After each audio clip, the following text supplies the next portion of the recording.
Pero vamos a ver algunas de las implicaciones de qué cosa es ser cristiano. Ser cristiano es vivir una relación con Cristo. Y en este sentido vamos a decir que no es una religión, aunque hay aspectos de religión. No es una filosofía, aunque hay filosofía.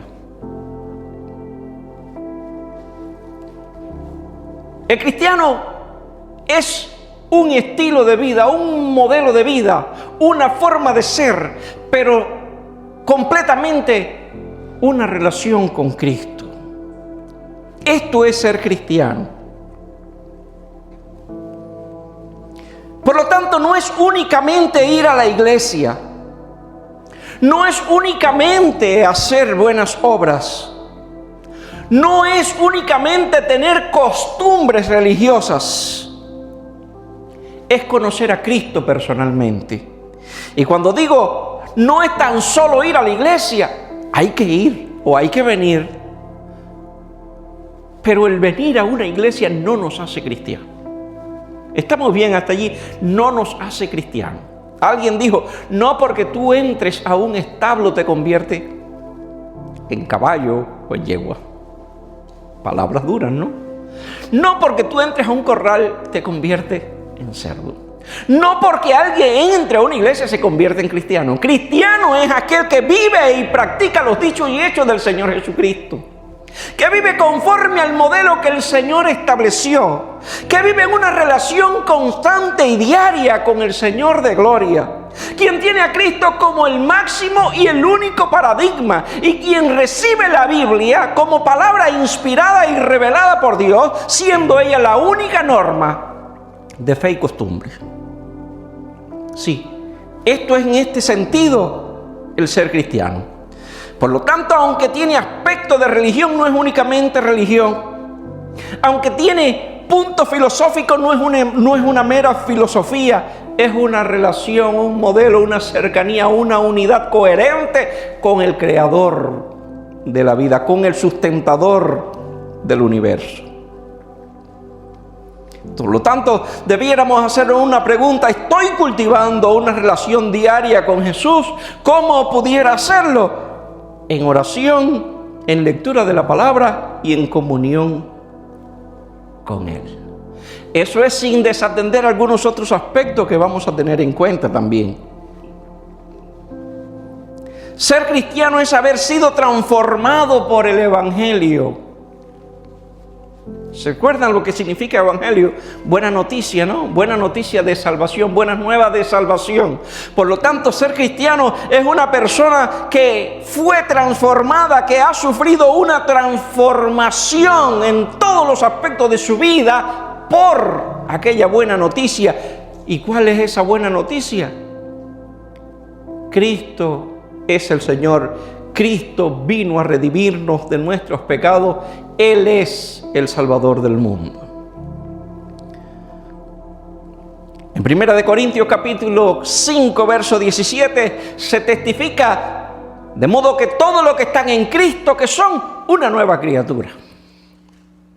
Y recuerde la polémica del cual hemos hablado también con Nicodemo. Sí, una nueva criatura o criatura. Esto es ser cristiano.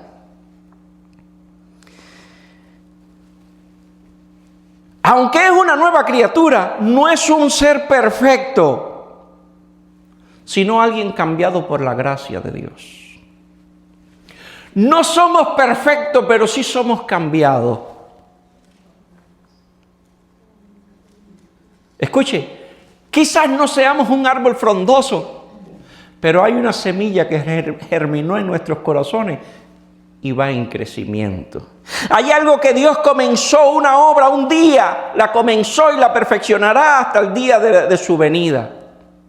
Ciertamente su gracia nos alcanzó, aun cuando estábamos perdidos en nuestros delitos y pecados. Él nos salvó. Por su sacrificio y sangre nos redimió. Y ahora somos de Cristo Jesús. Servimos a Él y vivimos para Él. Por lo tanto, entiendo que no soy un ser perfecto, pero sí alguien cambiado por la gracia de Dios. El Evangelio no es solamente información, sino también transformación. ¿Sabe? Probablemente todos los filósofos de toda la historia han leído los textos sagrados o la Biblia.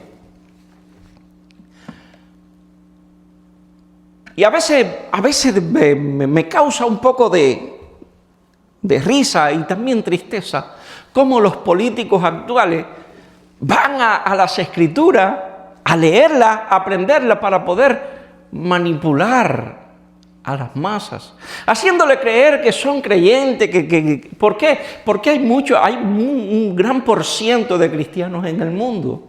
Por lo tanto, necesitan ese voto y tratan de conquistar el corazón de los creyentes, haciéndose pasar por uno de ellos.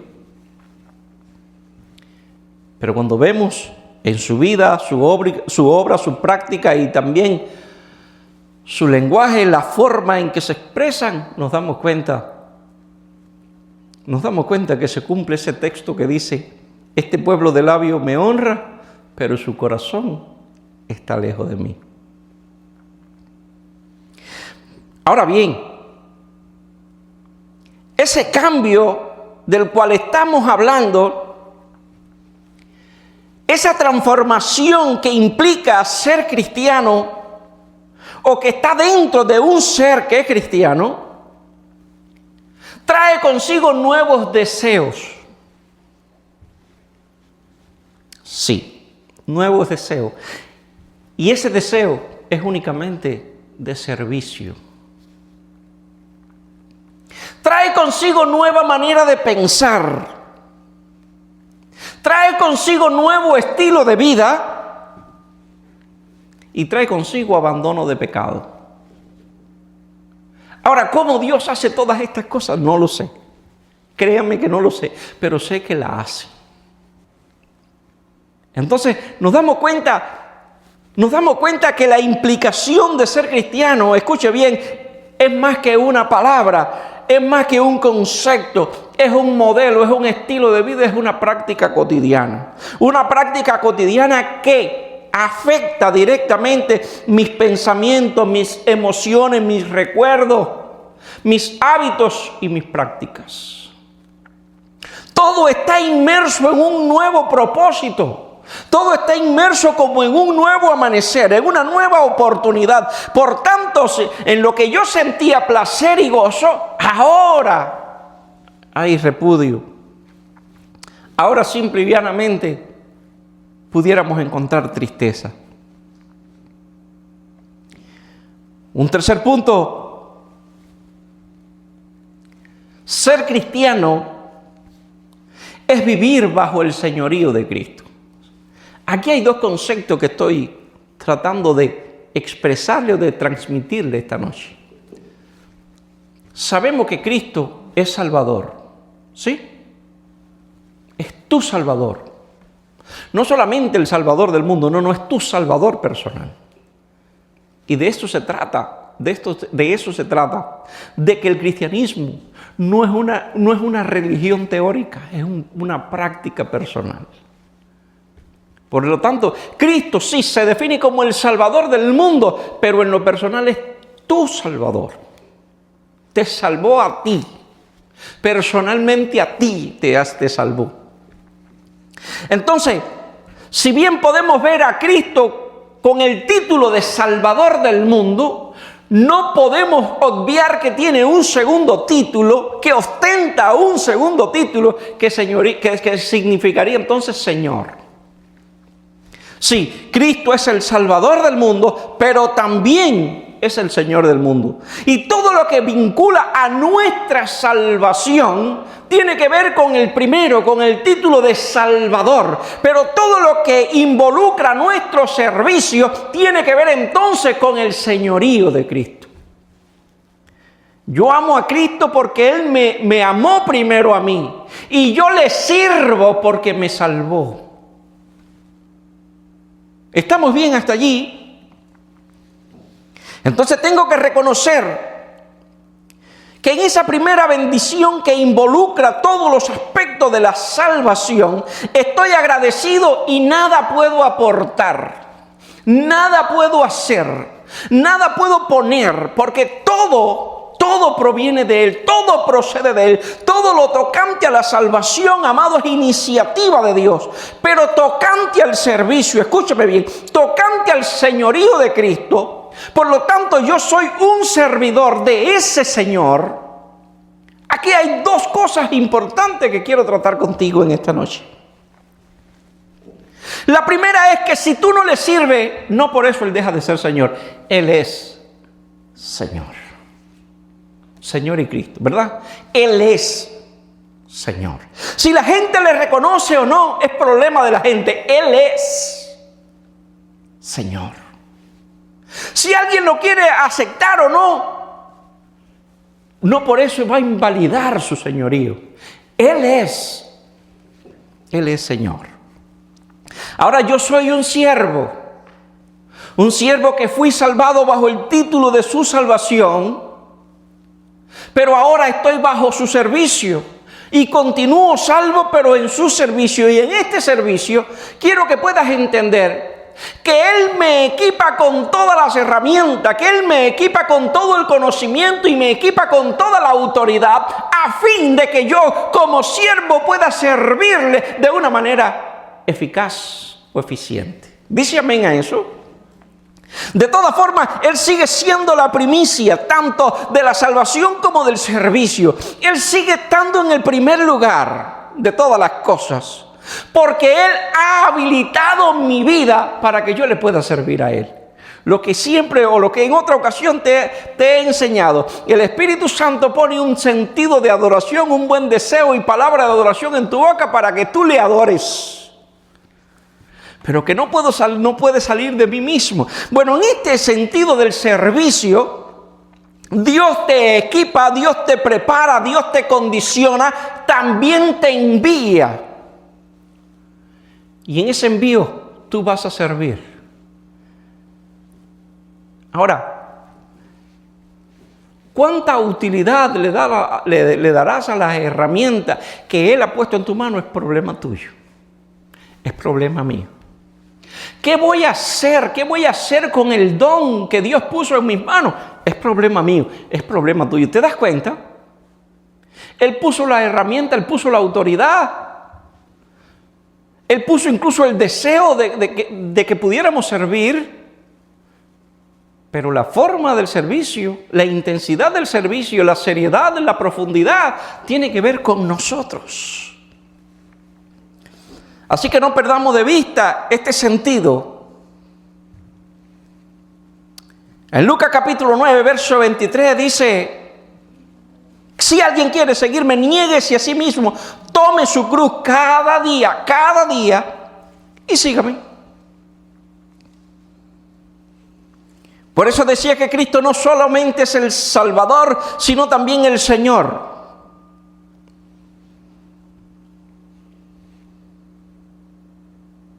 Ser cristiano implica rendir mi voluntad, mis deseos y mi estilo de vida al Señor de gloria.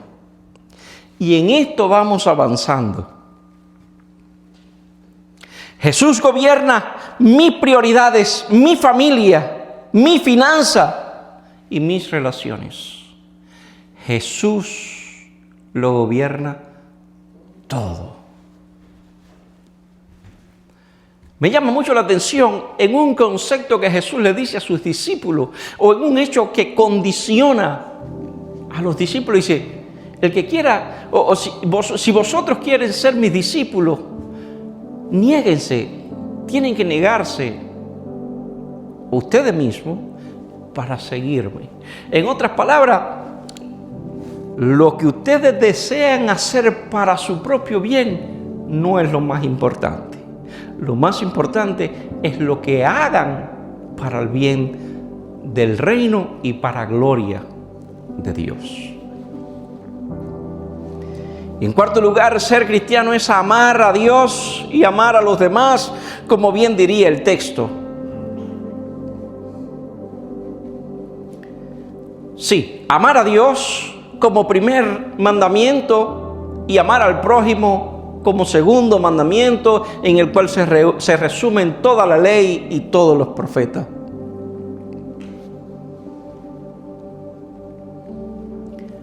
El cristiano se identifica no por sus discursos, sino por su amor.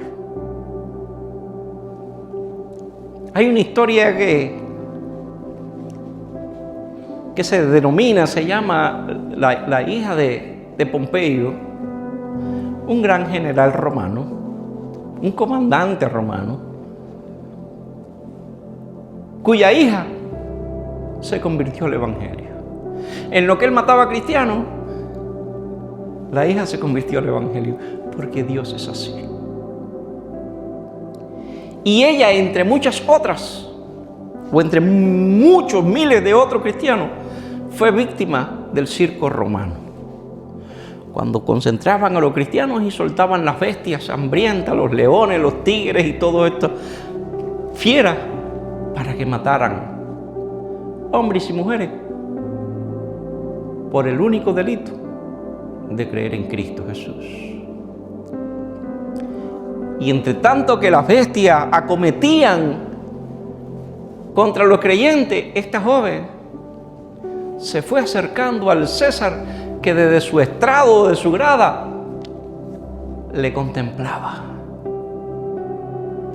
Y cuando ella, digamos, se acercó lo suficiente como para estar a vista y reconocible, el César dijo, ¿cómo decir? Enfocó bien y dijo, pero esta no es la hija del gran Pompeyo. Sí, César, es ella.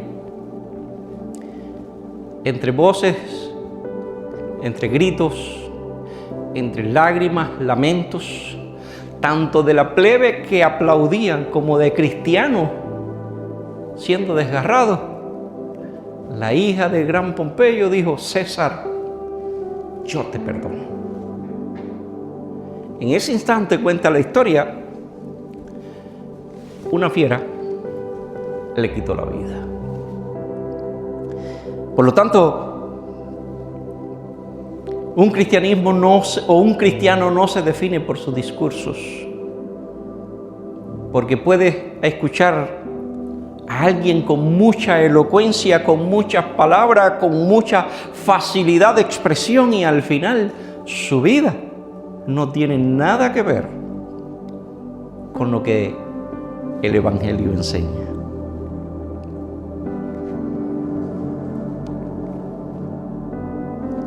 El Evangelio tiene más bien que ver con manifestaciones prácticas. ¿Cuáles son estas manifestaciones? Hablé de una.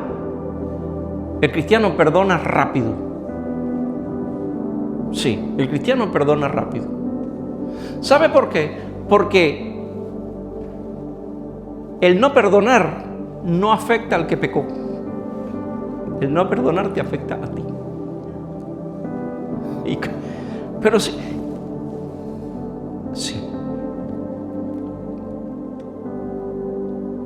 Por lo tanto, una de sus manifestaciones rápida, momentánea, veloz, es la rapidez con la que perdona. Un cristiano perdona. Escuche eso, un cristiano perdona. ¿Por qué? Porque entiende que él también fue perdonado de manera instantánea. Cristo no te pasó por un proceso de purificación para luego perdonarte. Cristo te perdonó instantáneamente en el momento en que te arrepentiste, confesaste tu pecado y le pediste perdón. Perdonado. Por lo tanto, Cristo, siendo nuestro paradigma, nosotros aprendemos hábitos y prácticas de Él. Nuestras vidas son afectadas positivamente por Él. Y si Él me perdonó a mí, ahora yo recibo la capacidad de perdonar a aquellos que me dañaron. Aunque ciertamente en ocasiones se hace difícil, debemos hacerlo lo más rápido posible a fin de mantener nuestros corazones a salvo. Un cristiano Sirve sin esperar aplausos. Porque entiende que lo que hace su derecha no debe saberlo su izquierda. O viceversa, lo que haga su izquierda, que no se entere su derecha. Sirve en todas las medidas posibles que beneficie al reino. En ocasiones recibe el reconocimiento, pero en la mayoría de las veces no. Por lo menos no el reconocimiento de los hombres. Pero todo lo que hace el creyente, el cristiano, sabe que hay reconocimiento de Dios. Y eso debe bastar.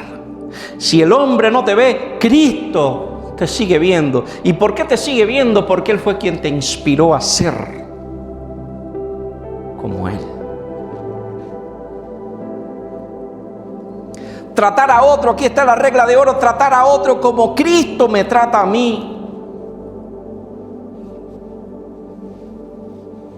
E interceder por los que me rodean. El punto número 5 y final. Ser cristiano es perseverar hasta el fin. Mateo capítulo 24, verso 13. Si perseverares hasta el fin, serás salvo. Serás salvo. Yo no puedo decir, ciertamente, de la postura y de la manera en que creo que un verdadero cristiano llega hasta el fin. Porque encuentro testimonios en la Biblia, gente que gustaron del don de Dios y no perseveraron. Entiendo y que conozco personalmente gente que amaron al Señor Jesucristo, que dieron un testimonio de la gracia de Dios y vivieron por un tiempo conforme al mandamiento del Señor y luego zozobraron. Yo no puedo decir que en ese lapso de tiempo fueron falsos cristianos. No voy a juzgar el hecho. Pero sí puedo entender lo que la Biblia dice. El creyente debe perseverar hasta el fin para ser salvo. Pues el cristianismo no es asunto de un día, una semana, un mes o algunos años. Porque no es determinado por el tiempo. Por eso es que el cristianismo no es una religión, sino más bien una relación. El tiempo no determina mi amor por Dios o mi relación con Él.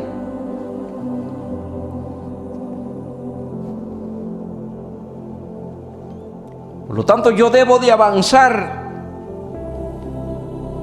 debo crecer en la gracia y seguir firme en mi fe. ¿Y el viento sopla? Sí. ¿Y vienen problemas? Sí. ¿Y vienen dificultades? Sí. ¿Y vienen malas noticias? Sí. Pero le voy a decir un secreto que se conoce a voces. Por más mal que te vaya en este mundo, jamás podrás sufrir más que Jesucristo. ¿Sabe? Porque ciertamente el hombre sufre lo que merece. El ser humano. Esta expresión es difícil, es dura. Pero nosotros, al no ser perfectos, ni somos buenos, muchas veces cosechamos lo que sembramos. Pero el Señor Jesús era y es justo. Sin embargo, reuniendo todo lo que he sufrido yo en casi 50 años, no llega al 1% de lo que Jesucristo sufrió en 3 años y medio. Entiendo que mi sufrimiento, la mayoría de ella, es provocado por mí mismo. Pero Jesucristo, el suyo, no fue provocado por Él, sino provocado por mí. Sufrió Él mis dolores, sufrió Él mi castigo y sufrió Él mi condenación. Por lo tanto, si algo debo tener yo, es agradecimiento por aquello que ha hecho por mí. Ser cristiano no es un título, es un camino. Ser cristiano no es un título, es un camino marcado por una relación con Cristo, una transformación por el Evangelio, una redención, un sometimiento al señorío de Cristo, un amor práctico y una perseverancia completa hasta el día en que Él venga o al día en que yo parta. Esto es ser cristiano. Y llegamos al punto final, de hecho. ¿Soy yo contado como uno de ellos? Y si sí, ¿por dónde voy? Y si no, tengo que aprovechar la oportunidad que hoy se me presenta. Si sí, ¿por dónde voy en este camino? Todas estas son cosas importantes, pero lo más importante es que tú y yo sabemos el final de este camino. Al final del camino se encuentra la vida eterna. Oramos. Padre, gracias te damos por tu palabra, por tu bendición, por tu gracia, por ayudarnos a comprender, oh Dios mío,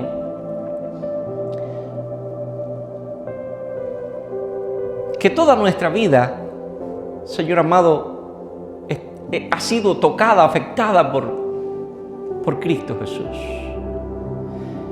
Y en esa buena afectación, Señor, en ese buen cambio, en esa buena transformación, oh Dios mío, nada debe quedarse afuera. Tú eres mi Salvador, pero eres también mi Señor. Agradezco, Señor, que me hayas salvado, pero agradezco la oportunidad que me da de servirte. Ayúdame a ser, oh Dios, un servidor útil, haciendo lo que debo de hacer. Para gloria de tu nombre te damos gracias en esta hora y decimos amén y amén.